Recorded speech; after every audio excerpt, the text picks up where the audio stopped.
Have you ever wondered how your inner state could transform not just your own destiny, but influence the entire world around you? Have you ever believed that by shifting your mindset, you might actually make the world a better, more peaceful place? Welcome back to the channel, where today we are diving into one of the most profound ideas in Mahayana Buddhism, Bodhicitta, the mind of awakening.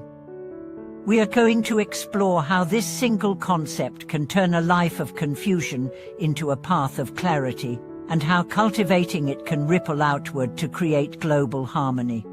Bodhicitta is not a mere philosophical abstraction or lofty ideal. It is a living, breathing vow, a promise to live with deep compassion for the benefit of all beings. Rooted in the profound wisdom of Mahayana tradition, it stands at the center of the spiritual journey, elevating our motives and intentions to something far beyond personal liberation.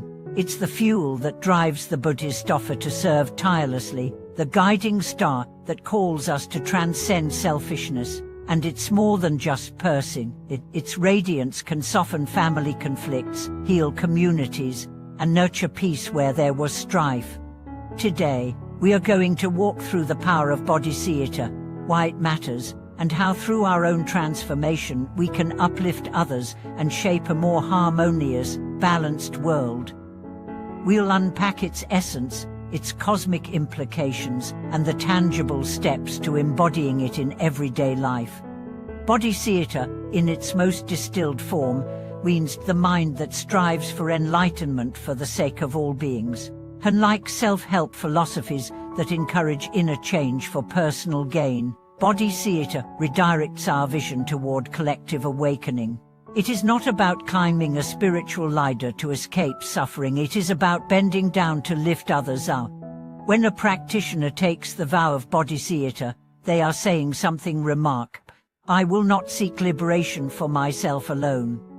A vow to return again and again, lifetime after lifetime, until all beings are free. This is not metaphor. This is commitment. This is cosmic love. And when we begin to live from this place, not occasionally, but moment to moment, everything begins to change. We stop seeing others as obstacles or enemies, and begin to perceive their pain as our own. We trade the narrow walls of ego for the boundless expanse of compassion. Great teachers have compared the birth of Bodhicitta in the heart to the emergence of the sun over a darkened world. Where there was once selfishness, now there is generosity. Where there was indifference, now there is empathy. This transformation is not passive. It is active. It ripples outward, touching those around us in ways we cannot even imagine. But how does this work?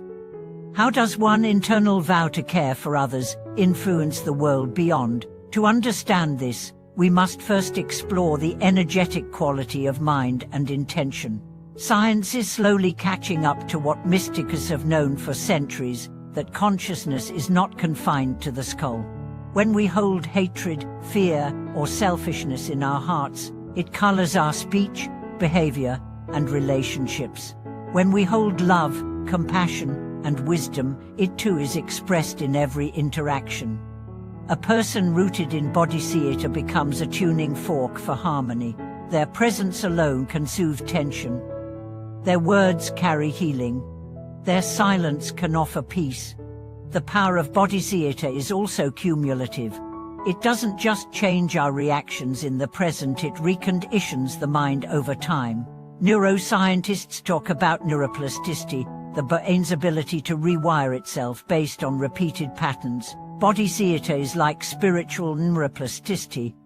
By repeatedly returning to the wish to benefit others, by practicing patience, generosity, and ethical conduct, we change the very fabric of our being. We become less reactive, more resilient, more joyful. And others notice. In relationships, we begin to see this transformation clearly. A spouse who once frustrated us becomes a mirror showing our own triggers. A child who tests our patience becomes a teacher in disguise. A coaxing's complaints become invitations to practice compassion. We stop blaming the world and start owning our inner world. This is not mere psychology. This is liberation. True Bodhicitta moves beyond transcational kindness into radical service. We no longer need people to treat us well in order to treat them with dignity. We no longer wait for life to be fair in order to show up with love. We become what the world is missing. And in doing so, we begin to fill the world with what it lacks. But cultivating Bodhicitta is not always easy. It demands introspection. It requires that we face the parts of ourselves that are petty, prideful, or vengeful. It asks that we sit with discomfort, not to suppress it, but to transform it. It invites us to look at suffering, not to wallow in it, but to dissolve its root causes. The spiritual journey guided by Bodhicitta includes many phases, stages of opening, setbacks, triumphs, and deepening humility.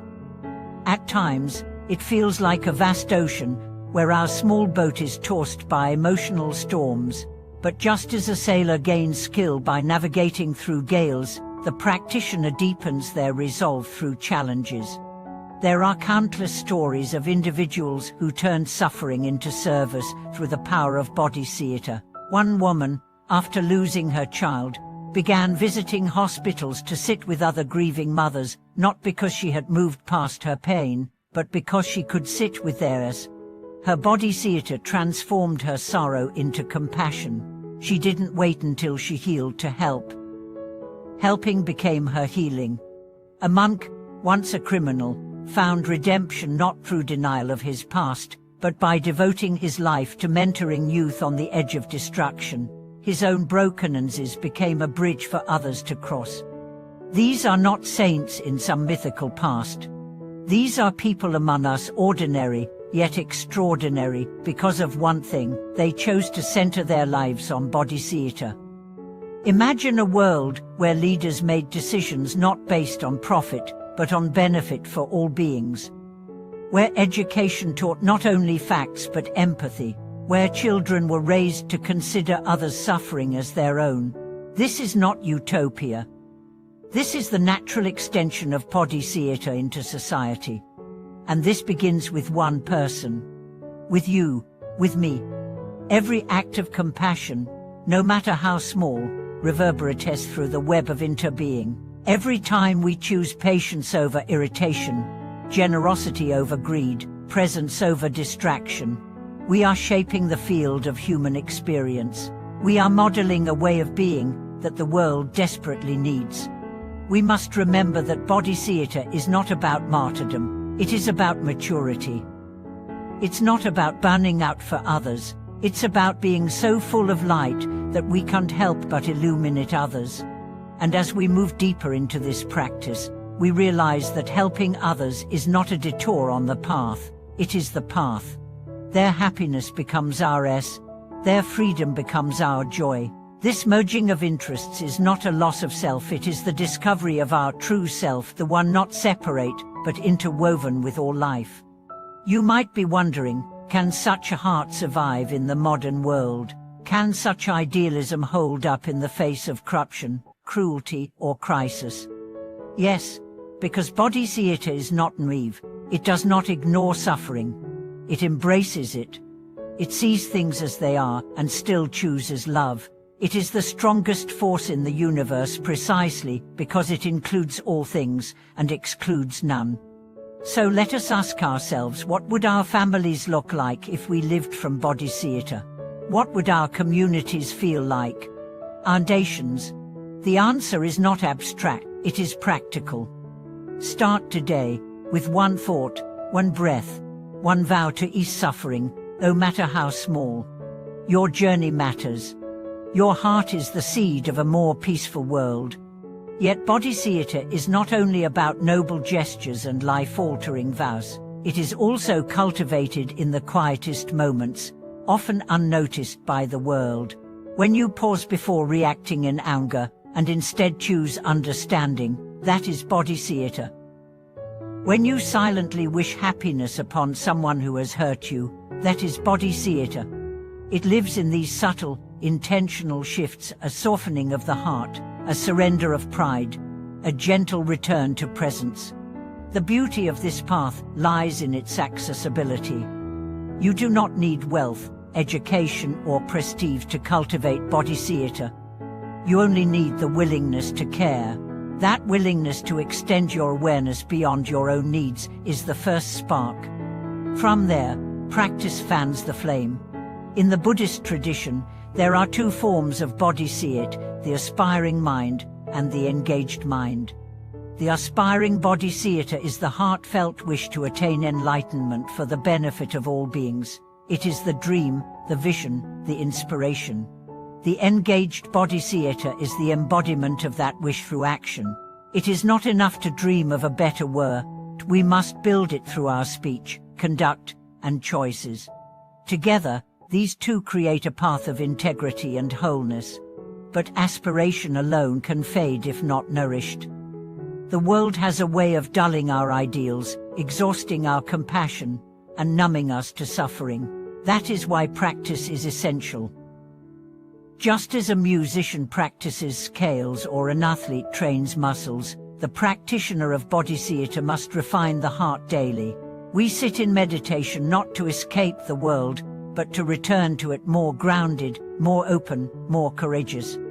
Daily reflection on suffering sharpens our sensitivity to the world's needs. Reciting the Bodhisattva vow, I attain Buddhahood for the sake of all beings, is not just a ritual, it is a reminder, a recommitment, a recalibration of purpose.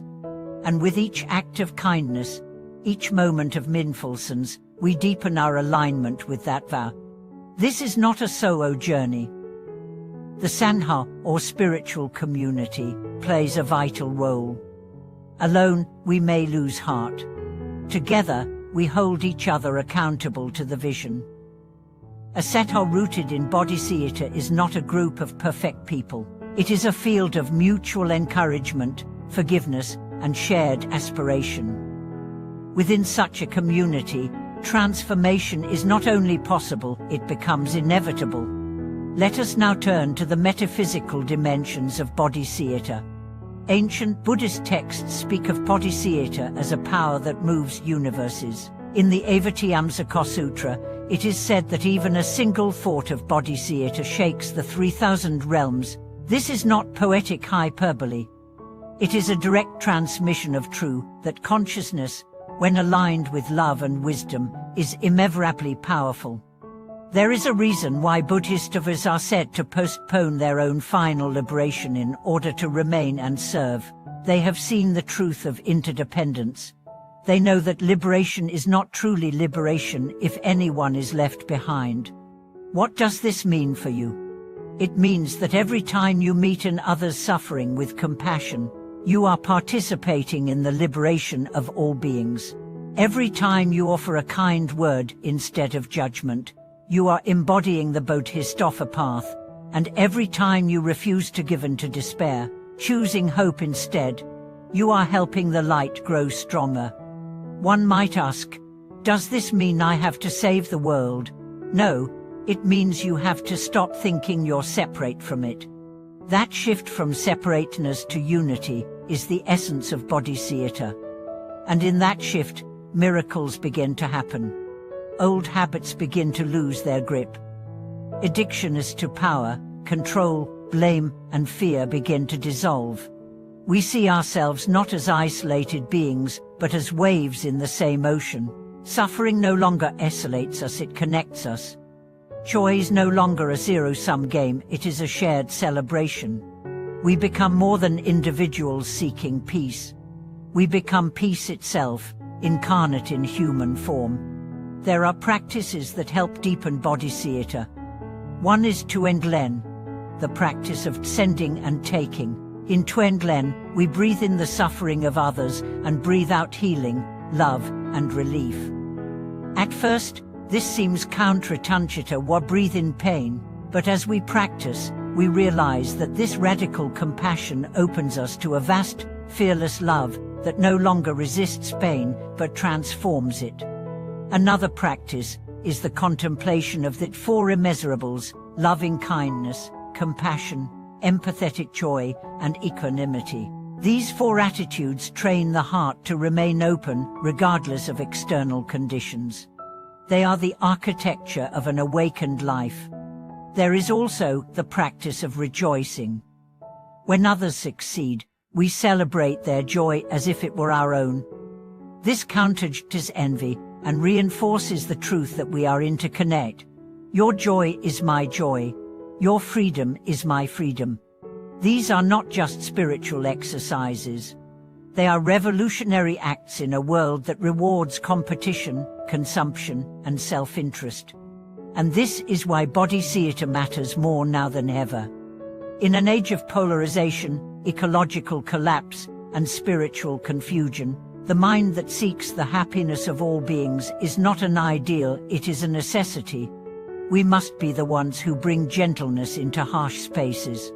We must be the ones who hold steady when the world trembles. We must be the ones who remember love when everyone else forgets.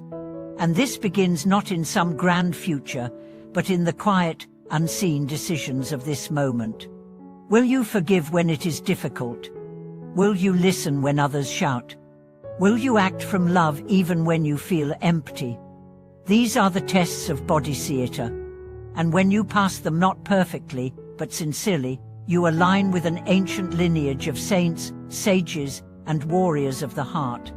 You become a living transmission of truth. Your life becomes a sacred offering. Even your suffering becomes a gift when used to awaken compassion. We are not asked to be perfect. We are asked to be real.